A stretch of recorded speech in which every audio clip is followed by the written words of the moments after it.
করতে চেয়েছেন, সমাজের বদল করতে চেয়েছেন। আর তিনি তো কেবল শুধু মুসলিম নারী জাগরণের অগ্রদূত নন, তিনি ছিলেন ভয়ঙ্করভাবে একজন অসাম্প্রদায়িক মানুষ। হিন্দু মুসলিম নির্বিশেষে, সকল নারী এবং পুরুষ নির্বিশেষে সকলের জন্য তিনি কাজ করেছেন। এমনকি তিনি শ্রেণী বৈষম্য পর্যন্ত ভেঙে সকল শ্রেণীর মানুষকে এক কাতারে দাঁড় করানোর জন্য সংগ্রাম করেছেন। তার মানে সমাজে নারী পুরুষের যে বৈষম্য, শ্রেণীতে শ্রেণীতে যে বৈষম্য, ভদ্রলোক এবং কৃষক বা শ্রমিকের সঙ্গে যে বৈষম্য, তার সব কিছুকেই অ্যাড্রেস করার চেষ্টা করেছিলেন। তিনি ছিলেন একজন তেজোদ্দীপ্ত মানুষ, আর সেই মানুষটিকে সংকীর্ণ কোনো ভূষণে ভূষিত করা সম্ভব নয়।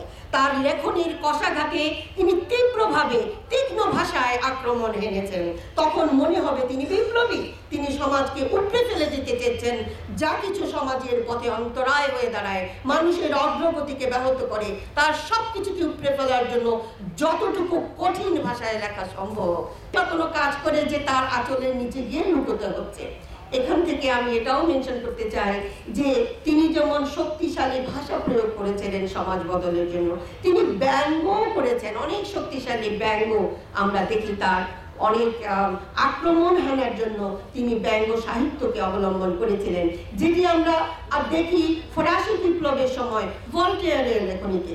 যতটা রুশো আধ্যাত্মিকভাবে বা তার দর্শন দিয়ে যতটুকু না অবদান রেখেছিলেন, ভলটেয়ার যেভাবে সমাজকে ব্যঙ্গ করেছিলেন, সেগুলো সমস্ত কফি হাউসে সাধারণ মানুষের বলার কথা, মুখের কথায় পরিণত হয়েছিল, যার পরিণতিতে অনায়াসে সকল শ্রেণীর মানুষ ফরাসি বিপ্লবে অংশগ্রহণ করেছিল। সেখানে ভলটেয়ারের অবদানকে আমরা যেভাবে দেখি, আমরা আজকে নারী শিক্ষার যে অগ্রগতি আমরা লাভ করেছি, তার পেছনে বেগম রোকেয়ার এই সাহিত্য রচনার এবং কিভাবে তিনি অসাঘাত করে, ব্যঙ্গ করে, ঠাট্টা বিদ্রুপ করে সমাজকে বুঝাতে চেয়েছিলেন, তার যে ফলাফল আমরা আজ ভোগ করছি, সেজন্য সম্ভবত আমরা যথাযথভাবে বেগম রোকেয়াকে সম্মানিত করছি না। আমি বেগম রোকেয়াকে আমার শ্রদ্ধা নিবেদনের জন্য এবং সকলের পক্ষ থেকে শ্রদ্ধা নিবেদনের জন্য তার একটি উল্লেখযোগ্য রচনা থেকে পাঠ করছি। এটি এই জন্যে অনেক বেশি গুরুত্বপূর্ণ আমাদের জন্য যে সেই সময়কালে যে অবরোধ প্রথা প্রধান অন্তরায় হয়ে দাঁড়িয়েছিল, সেখান থেকে বেরিয়ে আসার জন্য অবশ্যই তাকে নারী শিক্ষার দিকে যেতে হয়েছে। কিন্তু শিক্ষা প্রসঙ্গে এটা বলা প্রয়োজন, শিক্ষাকে তিনি এভাবে দেখেছিলেন, উনি বলেছেন যে কেবলমাত্র চাকরি পাওয়ার জন্য যে শিক্ষা, সেই শিক্ষা প্রকৃত শিক্ষা নয়। তাই যখন আমরা দেখি যে বাংলাদেশে সেই অবরোধ নতুন করে আসছে, এখন পর্দা প্রথা ভেঙে মেয়েরা বেরিয়ে আসছে ঠিকই, কিন্তু পুঁজিবাদ নতুন আঙ্গিকে, বিশ্বায়ন নতুন ভাবে নারীকে আরেক নতুন কারাগারে বন্দী করে ফেলতে চেয়েছিলে। ভাববার কোনো কারণ নেই যে বেগম রোকেয়া সে সম্পর্কে সচেতন ছিলেন না। তিনি বলেছেন, নারীকে উদ্দেশ্য করে তিনি বলেছেন, শোনো নারী, তুমি যে অলংকারের প্রতি লোভে বশবর্তী হয়ে যাচ্ছ, এটি তো তোমার দাসত্বের চিহ্ন, সাইন অফ ইউর স্লেভারি। কাজে তুমি সেটি পরিত্যাগ করো। তুমি সুন্দর অলংকার ভেবে সৌন্দর্য বর্ধনের জন্য শখ করে যে অলংকার পরো, হাতে যে চুড়ি পরো, সেটি তো কারাগারে বন্দি যে লোহার শেকল পরে, তার সঙ্গে তার কোনো পার্থক্য নেই। তুমি ভোগ বাজুটায় চলে যাচ্ছ, ভাবছো এটা তোমাকে সুন্দর করে, তোমাকে অনেক বেশি প্রমিনেন্ট করে তোলে, but no, of course not. তোমার ভেতরের চেতনাকে জাগিয়ে তোলো, সামদাও তোমার শক্তিকে, জেগে ওঠো, তাহলেই তুমি সুন্দর হবে। এটি তোমার দাসত্বের চিহ্ন। আজকে আমরা দেখতে পাচ্ছি পুঁজিবাদ নতুন করে কিভাবে ভোগের পণ্যে সাজিয়ে তুলেছে পসরা। ঢাকা শহরের মানুষ কিনতে পারুক বা না পারুক, বিশ্বের এমন কোন পণ্য নেই যা এখন ঢাকার বাজারে আসবে না। দরজা আমরা খুলে দিয়েছি চট্টগ্রাম বন্দরে, দরজা আমরা খুলে দিয়েছি আমাদের বর্ডারে, অনায়াসে পণ্য এসে যাচ্ছে, আর সেই পণ্যের দাসে পরিণত হচ্ছি আমরা। আজকে যে ইফটিজিং এর কথা আমরা বলি, যৌন হয়রানির কথা আমরা বলি, সেটি এই মুক্ত করে দেওয়ার ভোগ বিলাসের একটি বহিঃপ্রকাশও বটে। সুতরাং আমরা এখন অনায়াসে বলতে পারি যে এগুলোর বিরুদ্ধে দাঁড়ানোর জন্য আমরা আবার বেগম রোকেয়ার কাছে ফিরে যেতে চাই। আর ব্যঙ্গের কথা আমরা বলছিলাম, যেমন মজা করে তিনি বলতে চেয়েছিলেন যে দেখো পর্দাটা কতটাই না খারাপ হচ্ছে। একটি গল্পে তিনি বলেছেন যে একটি মেয়েকে জিজ্ঞেস করেছে, ভয়ঙ্কর বিপদ এসে পড়েছে, তাকে জিজ্ঞেস করছে তোমার স্বামীকে খুঁজে পাচ্ছ না তো তোমার স্বামীর নাম বলো। সে বলছে আমার স্বামী উপরের দিকে ইঙ্গিত করছে আর নিজের ব্যাগ দেখাচ্ছে, কিছুই বোঝা যাচ্ছে না।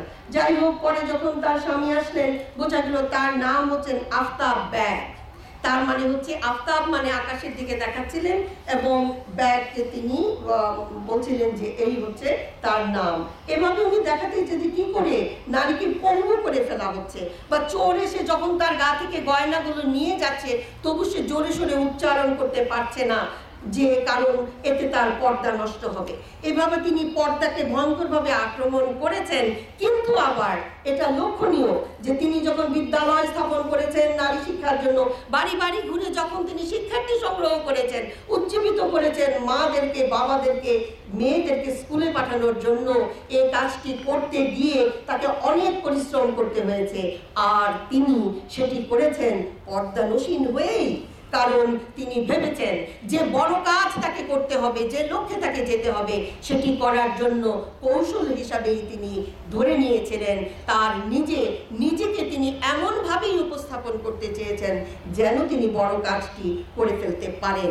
এবং এভাবে তিনি বলেছেন যে দেখো প্রথম যখন যে পরিবার প্রথম একটি মেয়েকে বাইরে আসতে দিয়েছে, অনুমতি দিয়েছে, সঙ্গে সঙ্গে সমাজ চিৎকার করে এসেছে যে দেখো দেখো পৃথিবীর ধ্বংস বুঝি এখনই হয়ে গেল, ধ্বংসের আর বাকি নেই।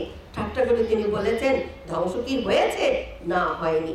আজও কিন্তু হয়নি 2000 সালে, যখন নারীরা সকল বিদ্যালয়ে যাচ্ছেন, বিশ্ববিদ্যালয়ে যাচ্ছেন এবং কর্মক্ষেত্রে যাচ্ছেন।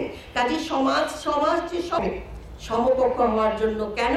কারণ হচ্ছে এই যে পুরুষরা অনেকটা অগ্রসরের মানদণ্ডে পরিণত হয়েছে এবং সেই জন্য যদি কর্মস্থলে যেতে হয় সেটা করতে হবে, শিক্ষা গ্রহণ করতে হয় সেটা করতে হবে, এবং কর্মক্ষেত্রে যে নারীকে যেতে হবে সেজন্য উনি কন্যাদায়গ্রস্ত পিতাদের উদ্দেশ্যে বলেছেন যে তোমরা কন্যাদায়ের জন্য এত চিন্তিত হয়ে কান্নাকাটি করছো কেন, এবং যে কারোর কাছে কন্যাকে পাত্রস্থ করার জন্য ব্যস্ত হয়ে যাচ্ছ কেন? তার চেয়ে বরং কন্যাকে স্কুলে পাঠাও, তাকে শিক্ষিত করে তোলো এবং তাকে নিজে উপার্জন করে নিজের ভরণ পোষণ নিজেকেই করতে শেখাও। এটাই হচ্ছে নারীকে মানুষ হিসেবে তার সত্তাকে আবিষ্কার করার লক্ষ্যে শিক্ষা গ্রহণ করার বিষয়। এবং এভাবেই তিনি নারীকে উজ্জীবিত করতে চেয়েছেন নিজের পায়ে দাঁড়ানোর জন্য। এবং আজকে অনেক খুশির ব্যাপার, যদি অনেকের সঙ্গে আপনি ইভেন গ্রামে গিয়ে কথা বলেন, তারাও কিন্তু অনেক মা বলবে কি চান আপনি মেয়ের জন্য? তিনি বলবেন আমি চাই আমার মেয়েটা নিজের পায়ে দাঁড়াক, নিজে নিজে চলতে শিখুক। তিনি কিন্তু জানেন শিক্ষার উদ্দেশ্য কি। জানেন না কারা? যারা শিক্ষানীতি প্রণয়ন করছেন। জানেন না কারা? যারা শাসন করেন, শোষণ করেন। কারণ তারা নতুন তৈরি কারাগারে যদি নারীকে পুনরায় নতুনভাবে রিকনস্ট্রাক্ট করে বন্দি করে রাখা যায়, তাহলে শিক্ষার উদ্দেশ্য যে চেতনায় উদ্দীপিত করা, সেটাতে তো গেলে চলবে না। কাজে এই জায়গায়ও আমরা মনে করি শিক্ষার প্রকৃত উদ্দেশ্য কি, সেখানে আমরা বেগম রোকেয়ার কাছ থেকে পাঠ নিতে পারি।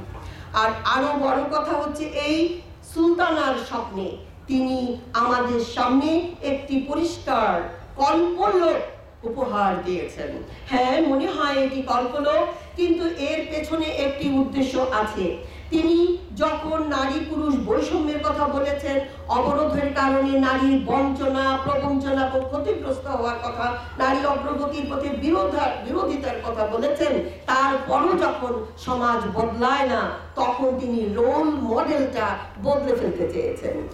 তিনি চেয়েছেন যে যদি নারী এবং পুরুষের রোল বদলে যায় এবং নারী যদি আবিষ্কার করে যে সে পাবলিক গণ্ডিতে কাজ করছে এবং পুরুষ যদি আবিষ্কার করে তিনি প্রাইভেট গণ্ডিতে কাজ করছেন, তাহলে ঘর গেরস্থালি করার কাজ কেমন সেটি যেমন পুরুষ অনুভব করবেন, সেটি যদি কষ্টের হয়, সেটি যদি নিদারুণ হয়, সেটি যদি হতাশার হয়, সেটি যদি বোরিং হয়, তাহলে পুরুষ সেটি বুঝবেন এবং তখন তাকে বলা সম্ভব যে তুমি যেটাকে হতাশার বিষয় মনে করো, সেটি নারী কিভাবে সেটি যুগের পর যুগ সহ্য করতে পারে। অপরদিকে একজন নারী যে অবশ্যই পাবলিক গণ্ডিতে রাষ্ট্র পরিচালনা করতে পারেন, অর্থনৈতিক চাকা সচল রাখতে পারেন, সমাজ বদলের জন্য কাজ করতে পারেন এবং কৃষিতে কাজ করতে পারেন, শিল্পক্ষেত্রে কাজ করতে পারেন, পুলিশ হিসেবে কাজ করতে পারেন, ভলান্টিয়ার হিসেবেও কাজ করতে পারেন, বৈজ্ঞানিক হিসেবে কাজ করতে পারেন, সেটিও প্রমাণ হয়ে যায় সেই নারী স্থানে। কিন্তু সেই নারী স্থানের মজার ব্যাপার হচ্ছে তিনি কতটা সময়ের যে অগ্রসর মানুষ ছিলেন সেই কল্পনাকে দেখা যাচ্ছে বৈজ্ঞানিক ভিত্তিতে গঠিত একটি সমাজ, এবং সেখানে তিনি দেখাচ্ছেন কিভাবে কৃত্রিমভাবে বৃষ্টিপাত করা সম্ভব, তিনি দেখাচ্ছেন কিভাবে সৌরশক্তি ব্যবহার করা সম্ভব, কিভাবে বিদ্যুৎ ব্যবহার করা সম্ভব শিল্পক্ষেত্রে উন্নয়নের জন্য। তিনি অবশ্যই সময়ের চেয়ে অনেক বেশি অগ্রসর ছিলেন এবং সমাজ বদলের জন্য, সমাজকে সামনে এগিয়ে নিয়ে যাওয়ার জন্য, বিজ্ঞানকে ব্যবহার করা, টেকনোলজিকে ব্যবহার করার জন্য তিনি উৎসাহিত করতে চেয়েছিলেন। এবং নারীর অগ্রগতির জন্য, নারীর মুক্তির জন্য যে এই টেকনোলজি অনেক বেশি প্রাসঙ্গিক এবং ব্যবহারযোগ্য এবং শক্তিশালী একটি অস্ত্র বা হাতিয়ার, সেটাও তিনি বুঝিয়ে দিয়েছিলেন। কারণ আজকের দিনে দেখুন, কারণ সেদিন নারী স্থানে যে পুরুষ আমরা সুলতানার স্বপ্নে দেখলাম আবিষ্কার করলেন ঘরে, তার উনুনে চুলো জ্বালাতে, ঘর পরিষ্কার করতে সমস্যা হয়েছে, আজ তো সেটি সমস্যা হওয়ার কথা না, কারণ অনেক কাজ তো করে প্রযুক্তি। দেখা যাবে মশলা পেশার জন্য কষ্ট করে আর দরকার নাই, এমনকি অনেক রান্না করার জন্য অত কষ্ট করার দরকার নাই। কাজে নারী পুরুষের বৈষম্য কমানোর জন্য প্রযুক্তি অনেক বেশি সহায়ক শক্তি হিসাবে আজ যেটি আমরা পাচ্ছি, বেগম রোকেয়া সেটি কল্পনা করতে চেয়েছিলেন যে যদি বৈজ্ঞানিক আবিষ্কার এমনটা হয় যে মানুষের প্রয়োজনে লাগবে এমন প্রযুক্তি আমরা বের করতে পারি, তাহলে অবশ্যই মানব মুক্তির জন্য সেই প্রযুক্তি অনেক বেশি সহায়ক শক্তি হিসাবে আমাদের কাছে হাজির হবে। সেটি অবশ্যই শোষণের হাতিয়ার হিসাবে আসবে না। আরেকটি কথা, ঔপনিবেশিক কাল ছিল বলে তিনি যে সেটি সম্পর্কে সচেতন ছিলেন না তা নয়।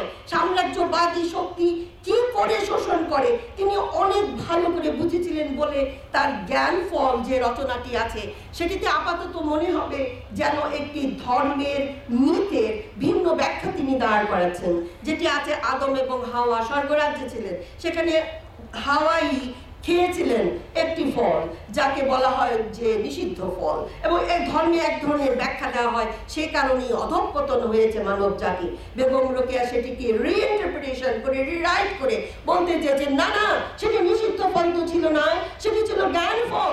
কারণ এবং প্রথম সেটি ভক্ষণ করেছিলেন নারী, একজন নারী, আর সেই ফল ভক্ষণ করার পর নারীর চেতনা উদ্দীপিত হয়, নারী বুঝতে শেখে যে সবকিছু অনায়াসে পাওয়া কোনো ভালো ব্যাপার নয়, স্বর্গরাজ্য কোনো একটি ভালো জায়গা নয়।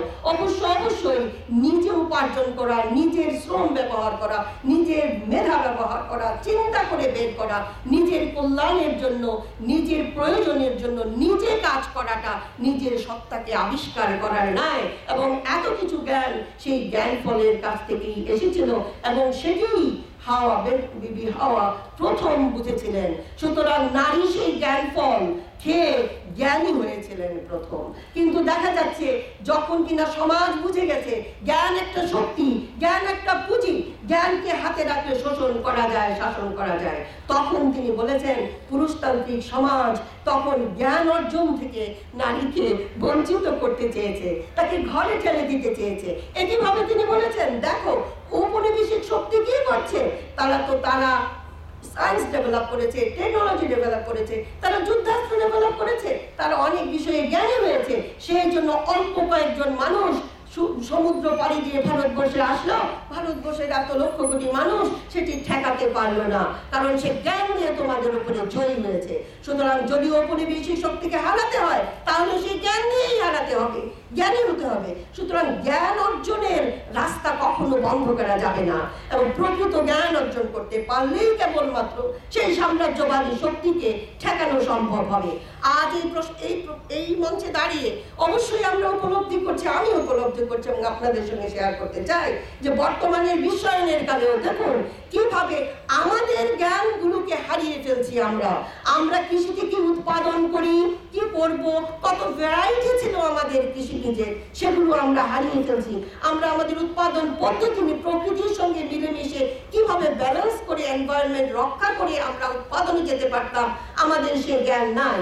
এখনো যখন মানুষ তাকে ইন্ডিজিনাস নলেজ নামে নিবেদিনেরা খোঁজ করে কিছু কিছু সংরক্ষণ করার চেষ্টা করছেন, কিন্তু আমাদের সেই জ্ঞান তো আমরা হারিয়ে ফেলছি। আমরা কিভাবে আমাদের কানেক্টিভিটির ইম্পর্টেন্স দিয়ে আমরা সমাজকে গড়ে তুলেছিলাম, সেই সমাজকে ভাঙচুর করে দিয়ে ঔপনিবেশিক শক্তি তাদের গড়া ব্যক্তিতান্ত্রিক সমাজ একটি গড়ে আমাদের উপর চাপিয়ে দিয়েছে। আমাদেরকে ভেঙে গেছে, গুড়িয়ে গেছে। নতুন একটি ব্যবস্থা 200 বছর ধরে চলেছে বলে আজ আমরা ভুলে গেছি।